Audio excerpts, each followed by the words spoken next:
Maraming mga espekulasyon patungkol sa kung sino nga ba ang Antikristo o ang halimaw na tinutukoy ng Biblia. Sa video na ito, tatalakayin natin at titingnan natin kung sino nga ba ang Antikristo. Kapag sinabing Antikristo, yan yung tinutukoy ni John sa Book of Revelation na halimaw or yung beast. So kita-kita naman dun sa title niya, Antichrist or Antikristo. Ibig sabihin yan, against or kontra siya sa ating Panginoong Jesucristo. Ang Antichrist na ito na tinutukoy natin, siya ay kampon ni Satanas. Itong halimaw na ito na tinutukoy ng Biblia ay may sa demonyo. Pagdating ng mga huling araw or pagdating ng rapture, lalabas na itong Antikristo at magpapakilala siya na siya ang Mesaya o siya yung tagapagligtas. Papakilala niya yung sarili niya na siya yung Kristo. At marami siyang mga kababalaghang gagawin at mga himalang gagawin at maraming tao ang maniniwala sa kanya.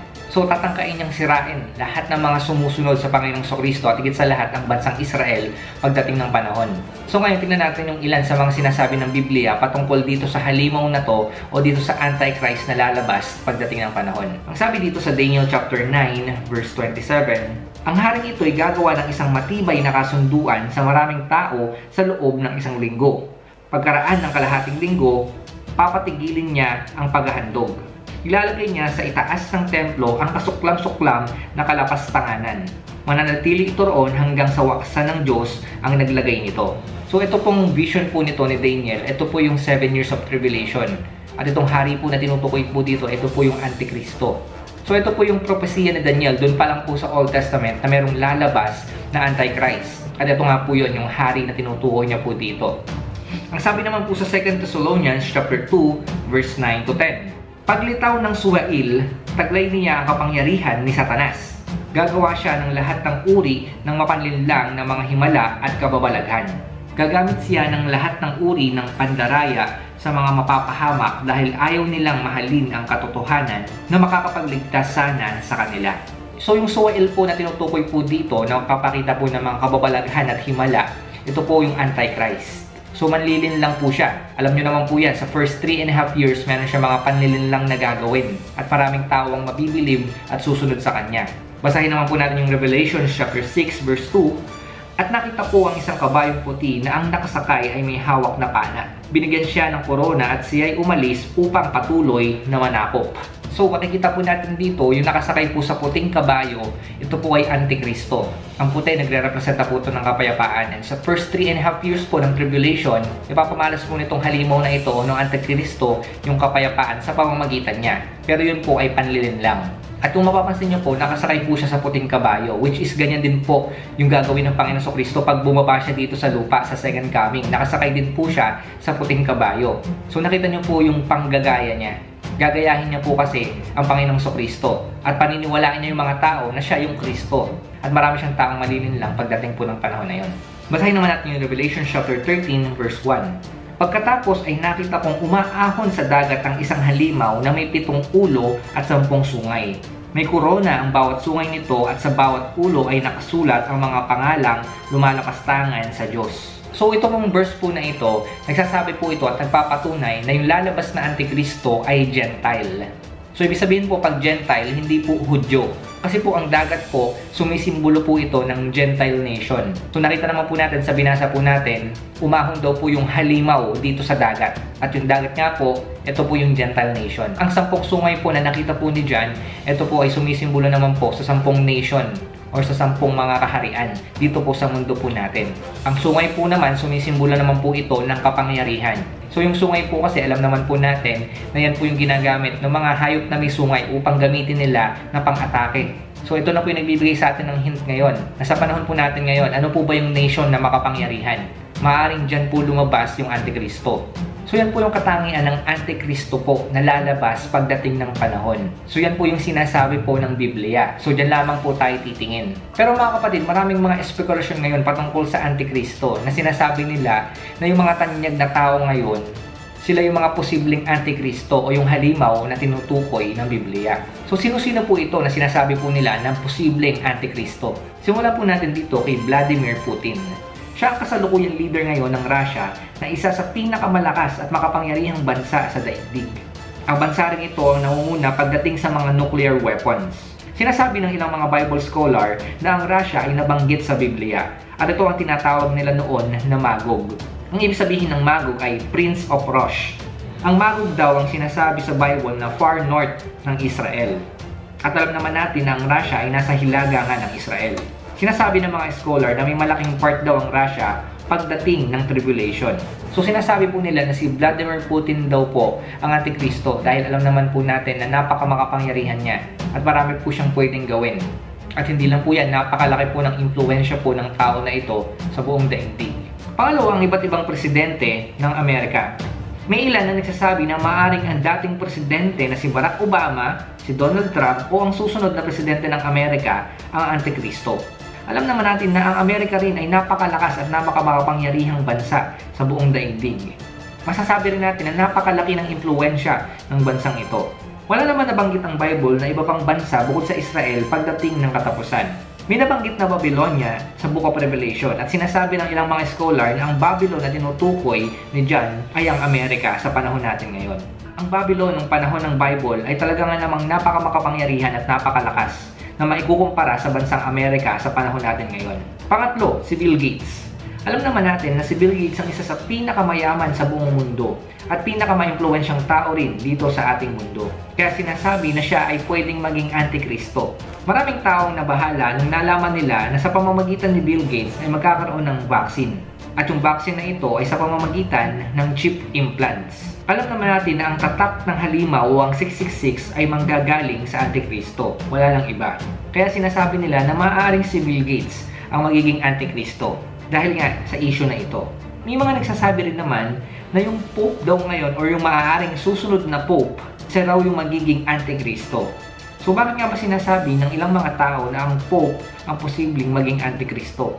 Binase ng ilan ang spekulasyon na ito sa Revelation chapter 17 verse 9. Sabi dito, kailangan dito ang pangunawa at karunungan. Ang 7 ulo ay ang 7 burol na kinauupuan ng babae. Noong ancient time po, panahon po ng Biblia, ang Roma po kasi or ang Rome ay binansagang the city of 7 hills o lungsod ng 7 burol. Dahil ang lungsod po na ito ay binaliligiran ng 7 burol. Since ang Roma ay connected daw sa mga Pope or sa mga Papa, sinasabi nila na pwedeng ang Pope ang maging Antikristo. So yan lamang po yung ilan sa mga sinasabi po ng mga tao ngayon na maaaring sila yung maging Antikristo. At sa totoo lang po, napakarami pa pong mga espekulasyon po na sinasabi po nila na sila po yung Antikristo. Pero ilan lang po to sa mga tanyag po sa panahon po natin ngayon na sinasabi nila na posibleng sila yung Antikristo. Actually nga po, hindi lang sa panahon po natin ngayon nagkakaroon ng mga ganyang espekulasyon patungkol po sa kung sino po yung Antikristo. Actually, nung matagal na panahon pa po, marami na po nagsasabi na lumabas na po yung Antikristo. Halimbawa na lamang po, si Nero Caesar. Sinasabi kasi ng ilang mga Bible scholar na ang numerong 666 ay connected sa Emperador Nero. Pag daw kasi translate ang pangalan niya sa Greek, lalabas ang numero na 666. Bukod po dyan, si Adolf Hitler din po, sinabihan noon na siya yung Antikristo. Alam naman po natin yung kasaysayan po ng tao na ito. Marami siyang mga pinapatay at marami siyang mga hindi magagandang nagawa po sa ating kasaysayan. Kaya sinabi po ng ilan na maaaring siya yung Antikristo noong panahon nila. At hindi lang po yan. Sa totoo lamang po, hindi lang po sa panahon po natin ngayon pinagdududahan ng mga tao na ang Pope ang Antikristo. Kasi mula pa lang kay Pope Leo X hanggang sa kasalukuyang Pope, sinasabi po nila na maaaring sila yung Antikristo. At napakarami pa pong mga mayayaman, maimpluwensya at makapangyarihang tao noon na sinabihan nila na maaaring sila yung Antikristo. Pero sila po ay namatay na po. Wala na po sila sa panahon natin ngayon. Pero alam niyo po ba na may ilang mga biblical scholar na nagsasabi po na itong Antikristo ay namatay na noon pa at siya ay mabubuhay po magmuli. At sa pamamagitan po niyan, maraming tao ang mamamangha sa kanya at mabibilib sa kanya. At dahil nga po dyan sa himala na mangyayari na yan, sasambahin siya ng mga tao. Sabi po dito sa Revelation chapter 13 verse 3, ang isa sa mga ulo ng halimaw ay parang may sugat na nakamamatay. Ngunit ito'y gumaling. Namangha ang buong daigdig sa nangyaring ito at nagsisunod sila sa halimaw. So yun po yung interpretation po ng mga biblical scholar, yung gumaling na sugat. Ibig sabihin daw po yan, nag-resurrect itong halimaw. At dahil nga po dyan, maraming mga sumunod sa kanya na mangha at higit sa lahat sumamba dito sa Antikristo. Sinasabi po nila yung pagkabuhay po na magmuli nito ng Antikristo na ito ay nagmula kay Satanas at hindi galing sa Diyos. At alam naman po natin na kayang-kayang manlinlang ni Satanas. Pwede niyang gayahin yung mga namatay ng tao.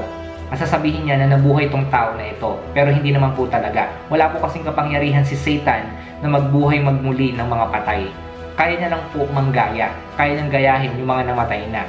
At malilin lang niya yung mga tao, sasabihin niya na yung tao na ito, sa pamamagitan niya, nabuhay magmuli. So yan po yung sinasabi po ng mga biblical scholar na maaaring mangyari. Maaaring namatay na or mamamatay yung Antikristo, pero siya ay muling mabubuhay upang malinlang ang mga tao.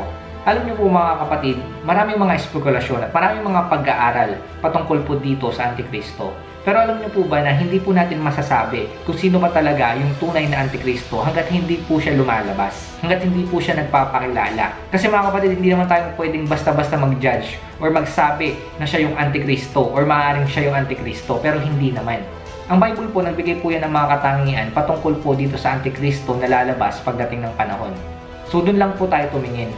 Maaaring may mga sinasabi yung mga tao, may mga espekulasyon yung mga tao, pero huwag po natin yung paniwalaan. Ang tignan lang po natin yung sinasabi po ng Bible. Ngayon, kung may pinagdududahan yung iba na ito yung Antikristo, tignan mo, connected ba yan sa sinasabi ng Bible? Meron ba siyang ugali na katulad na sinasabi ng Bible? So yun po yung tignan natin. Revelation chapter 13 verse 5 to 8. Pinahintulutang magsalita ng kayabangan ng halimaw, lumapastangan sa Diyos at maghari sa loob ng 42 buwan. Nilapastangan nga niya ang Diyos, ang pangalan ng Diyos, ang tahanan ng Diyos at ang lahat ng nakatira doon. Pinahintulutan din siyang digmain at lupigin ang mga hinirang ng Diyos. At binigyan siya ng karapatang mamahala sa bawat lahi, lipi, wika at bansa. Sasampa sa kanya ang lahat ng nabubuhay sa ibabaw ng lupa, maliban sa mga taong ang pangalan ay nakasulat sa aklat ng buhay bago palikhain ng sanlibutan. Ang aklat na ito ay pag-aari ng korderong pinatay. So yan po yung dadagdag ko na katangian na sinasabi po ng Bible patungkol po dito sa Antikristo. So tingnan nyo po yung mga sinasabi ng mga tao na posibleng ito yung Antikristo sa panahon natin ngayon. Nakakonekta ba yan sa sinasabi ng Bible? Meron ba silang ugali na ganito na sinasabi ng Bible? Kung wala po, maaaring hindi po sila yung Antikristo. So ito lang po yung simpleng paraan para ma-discern natin or malaman natin kung sino yung Antikristo. Siyempre, yung Antikristo, kapaligtaran yan na kung sino yung tunay na Kristo. Itong Antikristo, ayaw na ayaw niya sa ating Panginoong Kristo. So, pag nagpakita na yan ng kababalaghan at himala, yan na. Yan yung nagsasabi na siya yung Antikristo. So, hanggat wala pa tayo nakikitang ganyang tao, huwag muna po tayo magsasabi na sila yung Antikristo. 2 Thessalonians chapter 2 verse 3, huwag kayong magpapadaya kaninuman sa anumang paraan. Hindi darating ang araw ng Panginoon hanggat di pa nagaganap ang huling paghihimagsik laban sa Diyos at ang paglitaw ng suwail na itinakda sa kapahamakan. Mga kapatid, totoo po ang halimaw. Totoo po ang Antikristo na sinasabi ng Bible. At ito po ay lilitaw. Siya po ay magpapakita. Magpapakilala na po siya. Hindi po natin alam. Pero marami po nagsasabi na itong Antikristo na ito ay buhay na sa panahon po natin ngayon. At pwede na siyang magpakilala sa social media, sa telebisyon, sa radyo, at sa kung ano pa man po. Ngayon, kung tunay na buhay na yung Antikristo sa panahon natin ngayon, ibig sabihin yan, malapit na mag-rapture. So, maging excited na lang po tayo at maging handa po tayo sa pangalawang pagparito po ng ating Panginoon. So, yun lamang po mga kapatid ang gusto ko pong ibahagi sa inyo patungkol po dito sa Antikristo. Salamat po sa inyong panonood. Nagkita-kita po tayo sa susunod na video. Pagpalain po kayo ng Diyos. Mag-ingat po kayo.